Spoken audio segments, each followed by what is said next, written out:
순환 논법 또는 순환 논증이라고 하는 게 있습니다.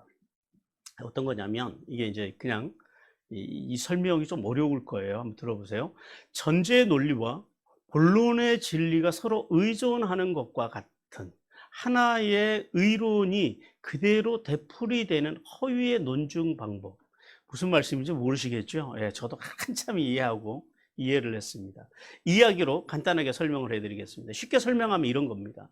퀘벡시에 그리 멀지 않는 곳에 의심 많고 욕심 많은 빵 제조업자가 살고 있었습니다. 그는 종종 이웃 농장의 농부에게서 버터를 사오곤 했습니다. 하루는 그가 사온 버터의 무게가 다른 때 사왔던 것과 가볍다는 생각이 들었습니다. 그래서 그는 철저히 확인해 보기로 했습니다. 며칠 동안 계속해서 버터의 무게를 달아보니 틀림없이 차이가 났습니다. 몹시 화가 난 빵 제조업자는 자기에게 버터를 판 농부를 고소해 버렸습니다. 판사가 농부에게 물었습니다.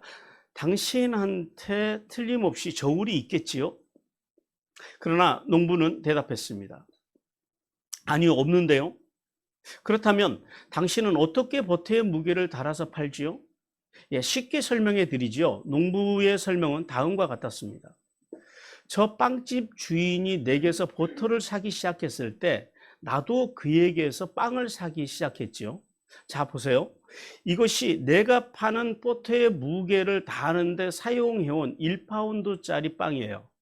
버터의 무게가 틀렸다면 잘못은 그가 달아준 빵 무게에 있지요. 이해가 되셨습니까? 예. 그러니까 상대방의 어떤 논증을 가지고 내 논증을 확인시켜 주는 거. 이걸 소위 말해서 순환 논법 혹은 순환 논증이라고 합니다. 상대방의 논리를 가지고 자신의 논리를 증명하는 것. 성도는 이 순환 논리를 왜 제가 오늘 예화에서 말씀을 드리냐면 오늘 본절의 말씀이 이 순환 논증과 관련이 있거든요. 상대방의 죄악을 통해서 누구의 죄악을 보는 거예요? 예. 자신의 죄악을 볼 줄 아는 마음과 생각을 가져야 한다는 거. 자, 무엇인가 잘못됐다고 느꼈을 때 혹은 실수했을 때 여러분은 어떻게 행동하십니까? 시인하십니까? 아니면 감추려고 하십니까? 대부분 사람들은 뭐부터 해요? 감추려고 하는 게 보통 사람들의 모습이죠. 자, 오늘 본문 속에서 만나는 이 순환 논리와 같이 유다는 자신이 창녀라고 인식했던 여인을 찾지 못했을 때, 그리고 또 다말의 임신 소식을 들었을 때 먼저 자신의 죄악과 직면하고 회개해야 되는 것이 맞섰다라는 거예요. 하지만 유다는 어떻게 해요? 처음에는요, 감추기에 급급하다가 증거물이 나오고 난 후에야 시인하는 기회주의적인 그런 모습을 오늘 본문 속에서 보여줍니다. 자, 양털깎이 축제에서 술과 분위기에 취하여서 시아버지를 통해서 가문의 생명을 잇겠다고 하룻밤을 치밀하게 준비한 며느리 다말. 그 다말을요, 뭘로 오해했다고요? 창녀로 오해하고 동침한 후에 집으로 돌아온 유다. 오늘 본문 전체적으로 보면 유다가 그 행위가 뭔가 잘못되었음을 그가 직감을 하기 시작했다라는 거예요. 그래서 그 친구 히라를 보내서 자신의 물건을 찾으려고 했지만 찾아요, 못 찾아요? 못 찾습니다. 자신이 창녀라고 생각했던 그 여인을 만날 수가 없었다라는 거예요. 그래서 오늘 본론 유다는 혹여라도 자신이 수치를 당할까봐 약조물을 포기해 버립니다. 그리고 얼마 후에 소식이 들려와요. 어떤 소식이 들려왔어요? 다말의 임신 소식을 듣게 됩니다. 그런데 유다는요, 전후 사정을 살피지도 않고 대노에서 다말을 화형시키라고 합니다. 사람을 불로 태워서 죽이라는 거예요. 화형시키겠다고 날뛰입니다. 그러다가요, 다말이요, 자신이 가지고 있던 물건, 즉 유다의 물건을 유다 앞에 내놓게 됩니다. 그 유다의 사건을 통해서 유다가 내놓은 물건을 바라본 그 유다, 그녀의 임신이 자신의 거짓과 기만과 타락 때문이었음을 알게 되고 더 이상 변명하지 않고 깨끗하게 인정하는 유다를 우리는 본문 속에서 만나게 됩니다.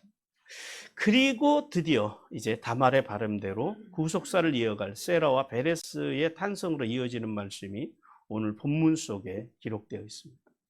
자, 우리가 이제 이 유다의 이야기를 이제 이번 주하고 다음 주에 이제 마무리를 할 건데, 오늘 전체적으로 이제 본문 오늘 이제 하고 다음 주에 마무리하게 되는데요. 그러면 여기서 우리가 한 가지 질문이 생기죠. 왜 하나님은 성경이잖아요. 예, 성경 속에는 어떤 말만 들어가 있으면 좋아요? 좋은 말, 좋은 이야기. 왜? 하나님의 말씀이라니까. 그런데 하나님은 왜 당신의 종들의 이런 이런 허물들을 좀 적당하게 덮어주실 만도 하잖아요. 당신이 사용하시는 종들이니까. 근데 그 종들의 허물을 이렇듯 적나라하게 말씀하시냐라는 거예요. 자, 이유가 여러 가지 있겠지만은 세상에요. 오늘날도 마찬가지지만 이 시대에도 세상에는 하나님이 쓰시기에, 그러니까 쓸만한 인간을 찾아보기가 매우 힘들다라는 거예요. 오늘날도 마찬가지입니다. 왜 목사님이 저래, 왜 장로님이 저래, 권사님이 저래, 별로 의미가 없어요. 목사고 장로고 권사고 다 떠나서 이 세상에 하나님의 관점에서 볼 때는 쓸만한 인간 찾아보기가 쉽지 않은 것이 인간 세상입니다. 모든 시대를 통틀어서. 아무리 쓸만한 인간을 찾고자 해도 눈을 씻고 보아도 찾을 수가 없는 때라는 거예요. 로마서 3장 10절에서 이렇게 말씀합니다. 같이 읽습니다. 시작. 기록된 바 의인은 없나니 하나도 없으며. 예, 세상에는 제대로 된 인간이 단 한 명도 없다라는 거예요. 우리가 이걸 전제로 하나님의 말씀을 읽어야 돼요. 하나님께서는 이 세상의 역사를 죄가 없는 의인들을 통해서 그래서 이루어 가시는 것이 아니라 어떤 사람들이요? 유다와 같고 오늘 나와 같은 사람. 유다의 인생과 우리의 인생을 비교해 봤을 때 조금 더 낫다고 하겠지만은 사실 사람의 인생이라고 하는 게요, 다 거기더라라는 겁니다. 그런 나와 같은 이런 죄인들을 통해서 구원의 역사를 이루어 나가심을 알게 하기 위해서 이렇게 유다나 또 위에 앞에 야곱이나 이런 하나님의 사람들의 그런 연약함까지도 죄악까지도 적나라하게 말씀하시고 그 말씀을 통해서 이제 하나님께서 어떻게 역사하신지 우리에게 보여주십니다.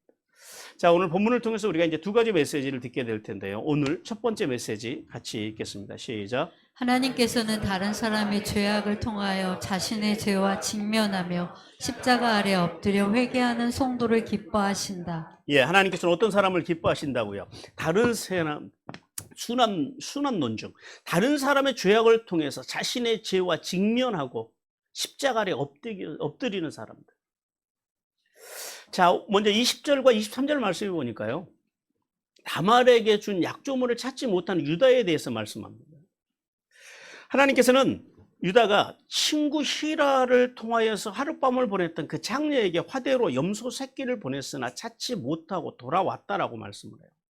돌아왔을 때 자신의 수치를 감추기 위해서 담보물을 찾는 것을 포기했다라고 말씀합니다.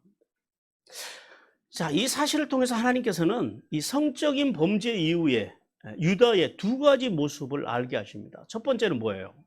자신의 죄를 감추기에 급급한 유다입니다.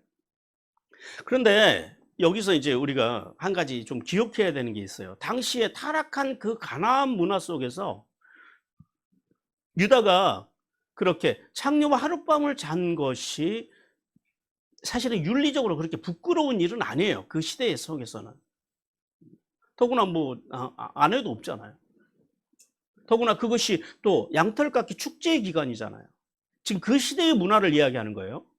그것이 옳다라는 것이 아니라 그 사람들의 문화 속에서, 그들 속에서는 그런 것들이 아무 문제가 안 될 때라고요. 더구나 축제 기간이기 때문에 더더욱 문제가 될 수가 없습니다. 그런데 여기서 이제 궁금한 게 그거죠. 그러면 왜 유다는 부끄러울 것이 없는데 직접 에나임에 가서 자신의 물건을 찾아와도 되잖아요. 그런데 왜 직접 찾지 않고 히라를 보냈을까요? 여기에 대한 궁금증이 올라왔습니다. 왜 그랬을까? 그런데 오늘 이 본문의 문맥상 보면은 유다가 집으로 돌아간 후에 에나임에는 창녀가 없었다라는 사실을 어쩌면 유다가 미리 알았을 수도 있겠다라는 생각이 듭니다. 왜냐하면 뒤에 에나임 사람들에게 가서 히라가 가서 물어보니까 여기에는 창녀가 없대잖아요. 근데 그 사실을 유다가 이제 뭐 그 땅에서 어쨌든 유다도 한 20년 살았으니까 직감적으로 뭔가 일이 잘못됐다라는 사실을 유다가 알지 않았을까라는 생각을 해봅니다. 그래서 이게 어떤 식으로든지 지금 이 문제가 될 수 있다라는 사실을 알고 그래서 자신을 드러내기를 꺼려해서 자기를 드러내지 않고 누구를 보내요? 예, 그런 일을 잘 처리해 줄 수 있는 타락한 친구. 이런 것들을 아무 문제 없이 처리해 줄 수 있는 그 히라를 거기에다 보냈다라는 거예요. 실제로 21절에 보면요. 히라가 염소 새끼를 가지고 에나임으로 가요. 그런데 그 땅에 가서 물어봅니다. 창녀가 여기 어디 있는지 물어봤을 때 그 에나임 사람이 그렇게 대답하죠. 창녀가 여기는 없다 그래요. 근데 그 사실을 그 시대 사람들이 그 주변에 있는 사람들이 알았을 거라는 거죠. 그리고 히라가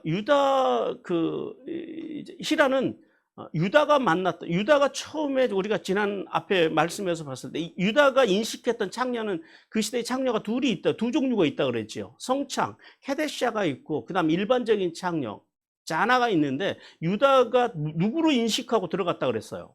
다말에게. 자나로 인식하고 들어갔다라는 거예요. 그런데 오늘 여기 본문에 보면은요. 원어로 보면은 케데사를 찾아요. 히라가. 자나를 찾지 않아요. 그랬더니 거기 대답해 주는 사람도 여기는 성창, 케데시자가 없다라는 거예요.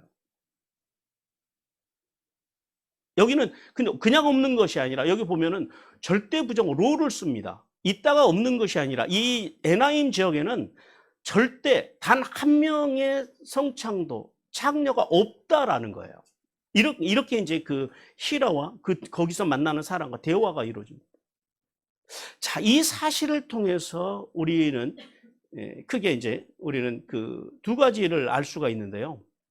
하나는 유다가 자신의 체면과 명예를 위해서 히라에게 거짓말을 했을 가능성이 있다는 겁니다. 즉 뭐냐면은 자나 일반적인 창녀가 아니라 거기 가면 성창이 있을 거야. 왜냐하면 그럴 수 있잖아요. 축제 기간이니까. 이렇게 말을 했다라는 거예요. 그래서 히라는 거기 가서 누구를 찾았다고요? 자나가 아니라 케데사를 찾았다고요. 이게 이제 원어 성경으로 볼 때. 그런 거 보면서 유다가 자기의 체면을 위해서 히라에게까지도 거짓말을 했을 가능성이 있겠다라는 생각을 해봤고요. 그리고 또 하나는 뭐냐면은 유다가 직감적으로 이게 뭔가 문제가 잘못됐다라는 것을 인식을 했다면 에나임에서 하룻밤에서 보낸 여자가 남편이 있는 부인이거나 만약에 처녀였다면 이게 보통 문제가 아니다라는 거예요. 왜냐하면 이게 단순히 그냥 부끄러움만 당하고 마는 사건이 아니라 자칫 잘못하면요. 이게 돌에 맞아 죽을 사건입니다. 그런 문제의 심각성을 유다가 직감적으로 알고 있었다라는 거예요.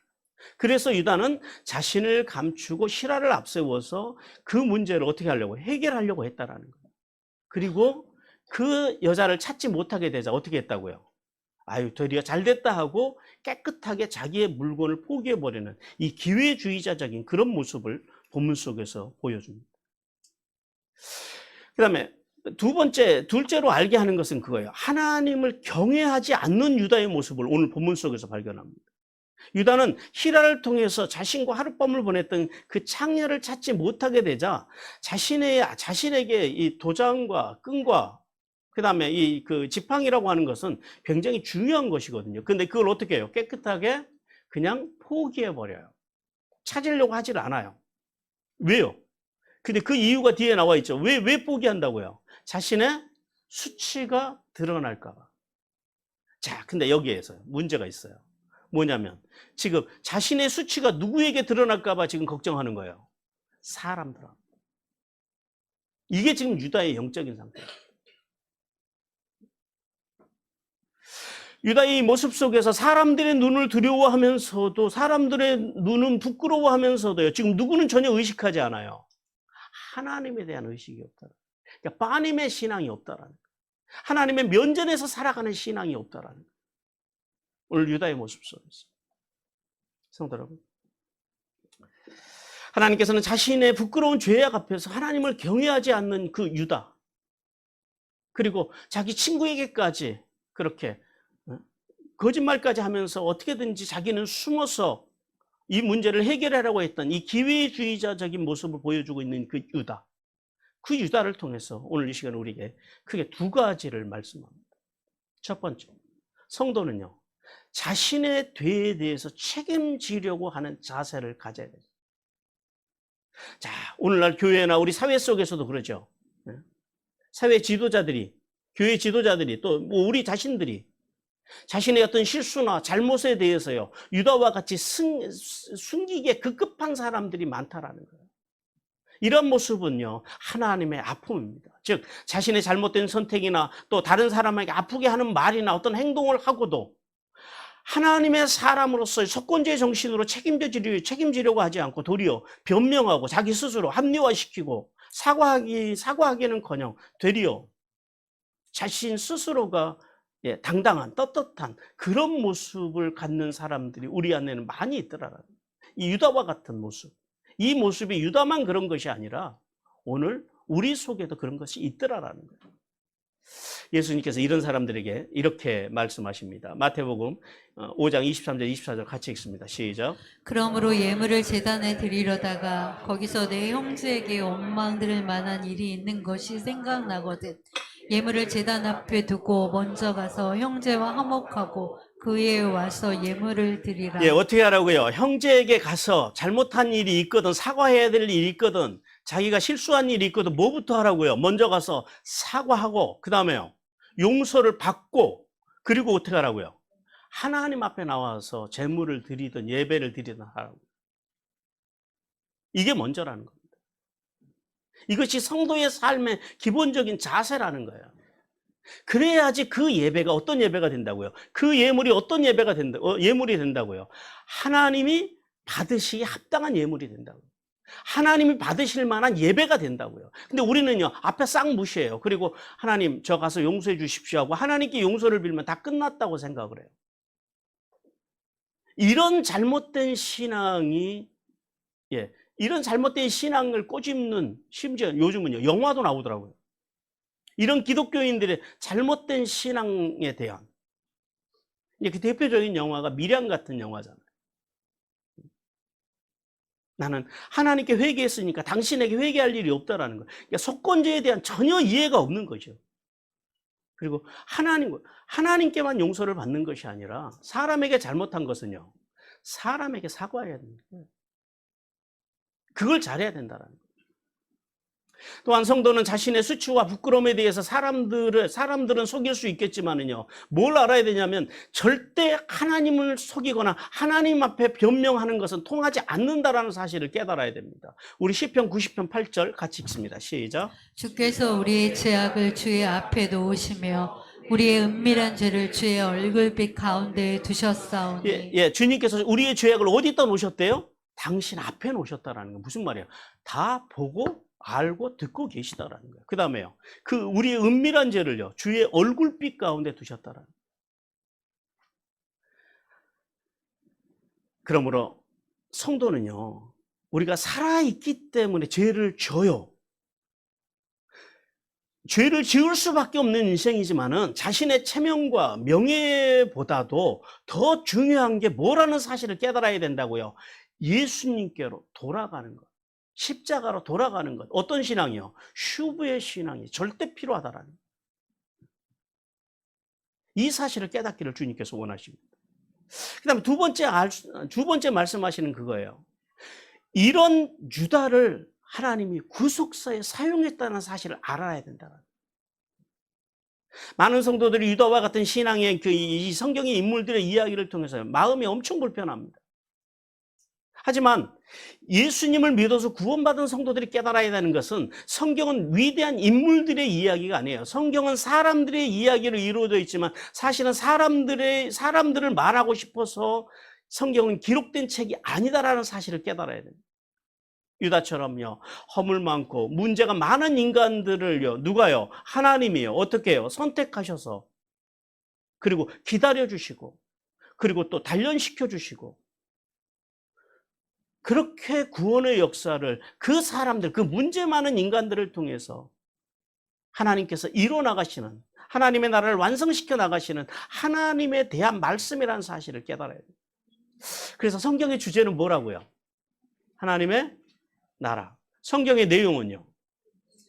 예. 그러니까 이런 유다의 이야기나 야곱의 이야기나 요셉의 이야기나 이런 성경의 인물들을 통해서 우리는 누굴 발견할 수 있어야 돼요? 예수님을 발견하는 것. 그것이 성경을 볼 줄 아는 눈입니다. 따라서 성도는 우리가 온전해서 부르심을 받은 것이고 부르심을 받고 구원받은 것이 아니라 이렇게 우리도요, 유다와 같이 기회주의자와 같고 비열한 인간이고 또 우리가 죄인 되었을 때 그때 하나님께서 그런 우리가 경건하지 못했을 때 우리를 주의 십자가로 불러주셨다는 사실을 우리는 깨달아야 됩니다. 로마서 5장 8절 같이 읽습니다. 시작. 우리가 아직 죄인 되었을 때 그리스도께서 우리를 위하여 죽으심으로 하나님께서 우리에 대한 자기의 사랑을 확증하셨느니라. 어떤 말씀이세요? 유다의 인생이나 우리의 인생이나 다 도찐, 개찐이라는 거죠. 그런 유다를 하나님께서 구원의 역사에 사용하셨어요. 오늘도 이렇게 형편없는 나 같은 인생을 어떻게 하시겠다고요? 하나님이요. 사용하시기를 원하신다라는 거예요. 이제 이 설교의 후반부 다음 주에 가면은 이제 왜 하나님께서 결정적으로 유다를 사용하셨는지, 왜 구속사가 흘러가다가 갑자기 이 38장에 와서 유다의 이런 치부를, 유다의 부끄러운 이야기를 하나님께서 기록하셨는지를 이제 우리가 말씀의 결론에서 우리는 다시 보게 될 것입니다. 그러므로 성도는 이 순환 논법, 즉 뭐예요? 유다를 통해서 누구를 볼 줄 알아야 돼요? 예, 내 죄. 내 죄를 직면하고 휴부의 신앙으로 십자가로 돌아가서 귀하게 하나님의 나라와 그리스도 몸의 교회를 위해서 쓰임받는 삶을 살아서 하늘에 있으리며 땅에 기름진 복을 받기를 주님께서 원하십니다. 그리고 24절 말씀에서 다말의 임신 소식을 들은 유다에 대해서 말씀합니다. 하나님께서는 석 달, 여기서 이제 석 달이라고 그러는데요.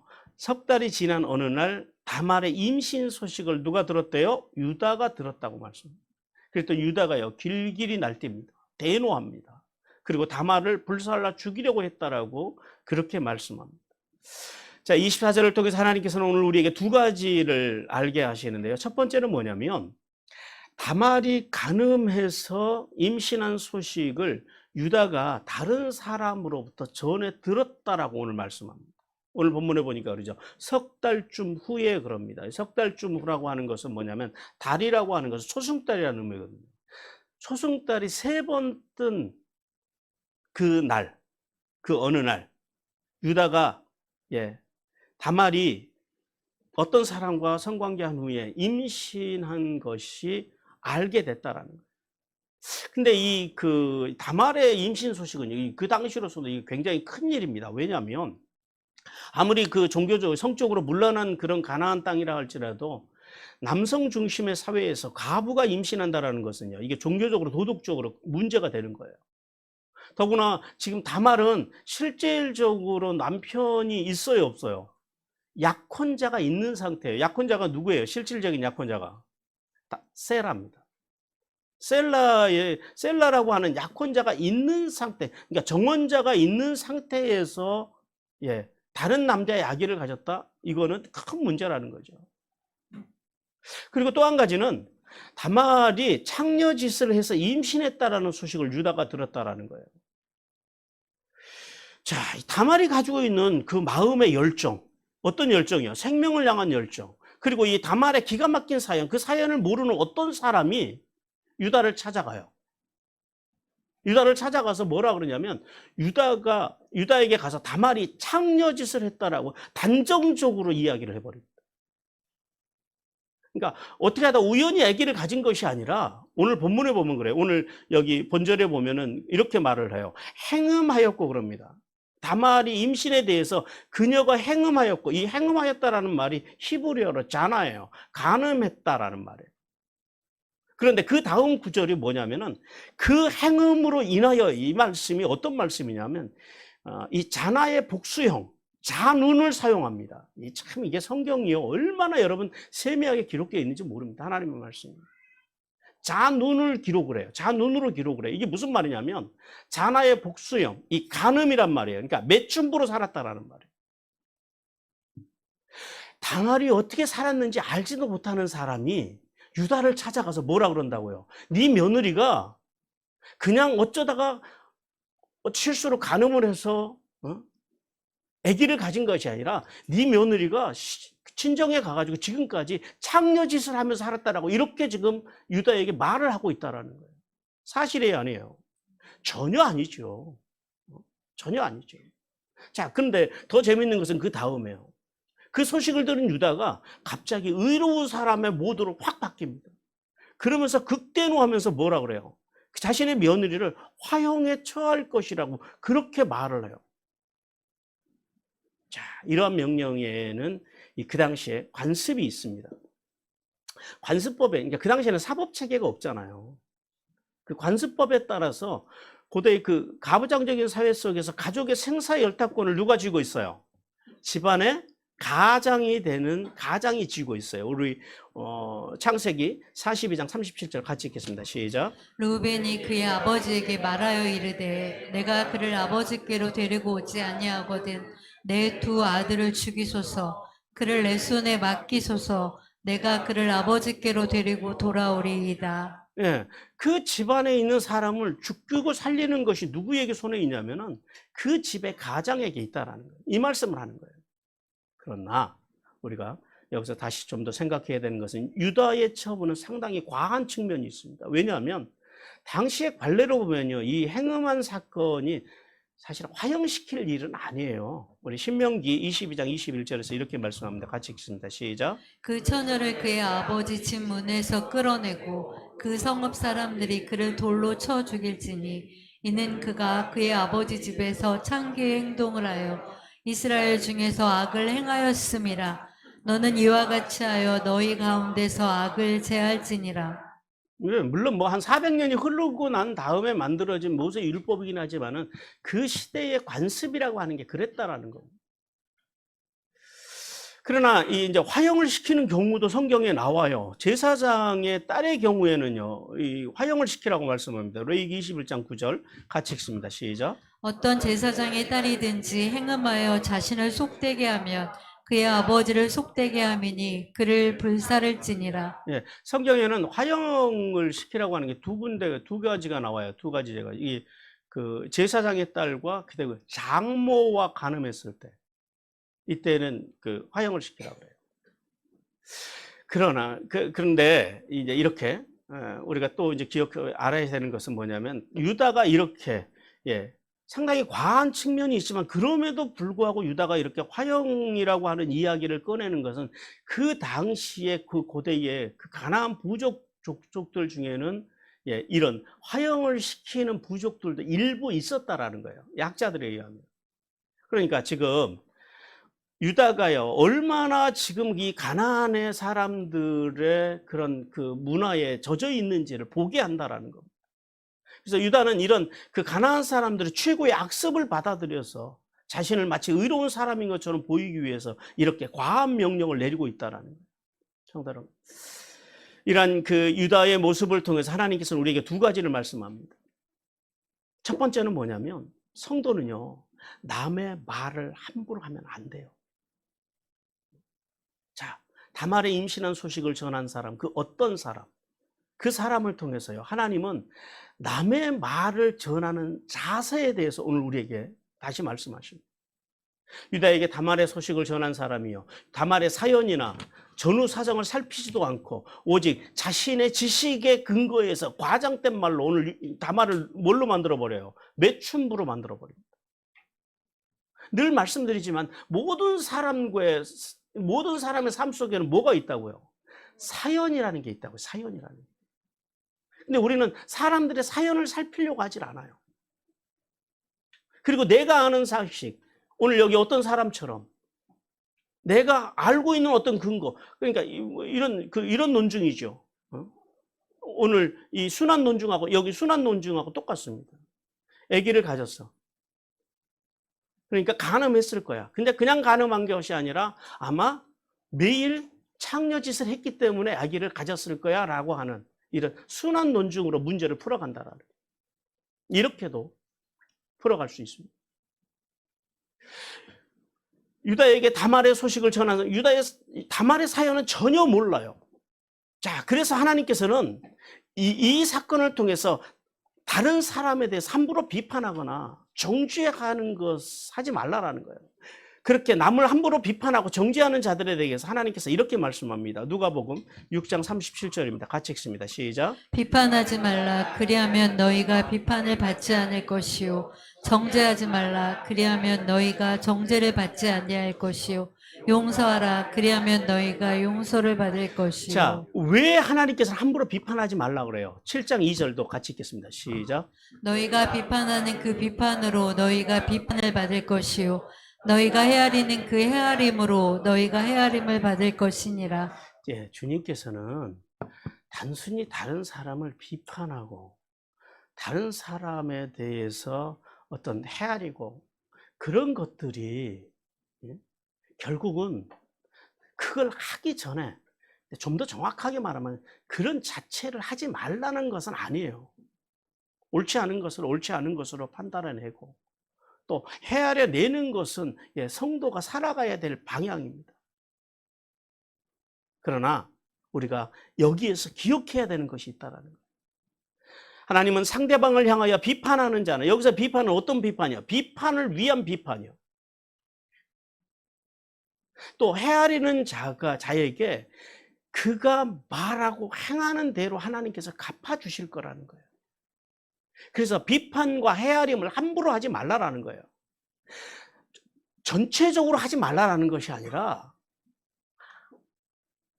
함부로 하지 말고 그리고 무조건 하지 말고 할 때는요 정확한 근거가 있어야 된다는 거예요. 그러므로 성도는 다른 사람을 부정적으로 말하는, 다른 사람의 부정을 드러내기 위해서 어떤 의도적으로 악을 만들어내기 위해서 그런 부정, 그런 것들을 그 레이기에서는 뭐라 그래요? 그런 걸 그걸 영적 나병이라고 그러는 거예요. 부정을 퍼뜨리는 것.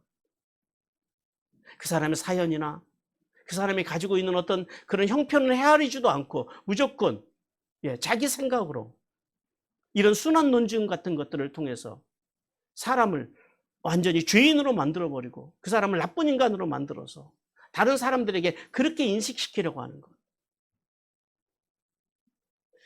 어떤 죄든지요. 대법원에서 판결이 나기 전까지는요. 그 사람을 죄인으로 만들면 된다 안 된다? 안 된다라는 거예요. 근데 우리나라는 어때요? 어떤 투서만 들어와도 어떤 사건만 하나, 기사만 하나 떠도 사람을요. 완전히 생매장 시켜버립니다. 그것이 사람들이에요. 우리예요. 근데 오늘 유다의 시대에 지금 그런 일이 똑같이 벌어지고 있다는 겁니다. 근데 하나님께서는요, 더 나가서 설령 그 사람이, 잘못이 드러났어요. 잘못이 발견됐어요. 그래도 함부로 판단하고 비판하려고 하지 말라라는 거예요. 특별히 교회 안에서는. 왜 그래요? 교회의 비밀이 뭐라고요?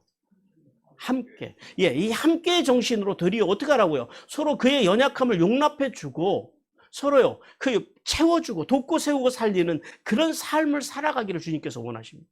왜냐하면 우리가 누구예요? 우리가 십자가의 사랑으로 우리가 용서받은 사람들이기 때문에요. 우리는 큰 죄에서 구원받은 사람들이라는 거예요. 큰 죄에서 구원받은 우리가요. 다른 사람의 작은 잘못을 보고 판단하는 그것은 옳지 않다라는 거예요. 우리 에베소서 1장 7절 말씀 같이 읽습니다. 시작. 우리는 그리스도 안에서 그의 은혜의 풍성함을 따라 그의 피로 말미암아 속량 곧 죄사함을 받았느니라. 그래서 성도는 사람들을 보고 함부로 판단하고 비판하는 삶이 아니라 어떤 삶을 살아야 된다고요? 용납해주고 받아들여주고 돕고 세우고 살리는 삶을 살아가기를 주님께서 원하십니다. 그리고 이 유다의 사건을 통해서, 유다와 다말의 사건을 통해서 하나님께서 오늘 말씀하시는 것은 두 번째는 그거예요.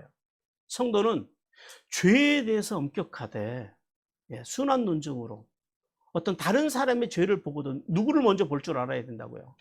자신을 먼저 돌아볼 줄 아는 그런 삶을 살아야 한다라고 말씀. 다말이 행운과 임신 소식을 들은 유다가요, 다말을 화형시킬 것이라고 말한 것을 통해서 성도는 내로남불, 즉 남이 하면 불륜이고 내가 하면 로맨스라는 이런 잘못된 생각에서 벗어나야 한다라고 주님께서 말씀합니다.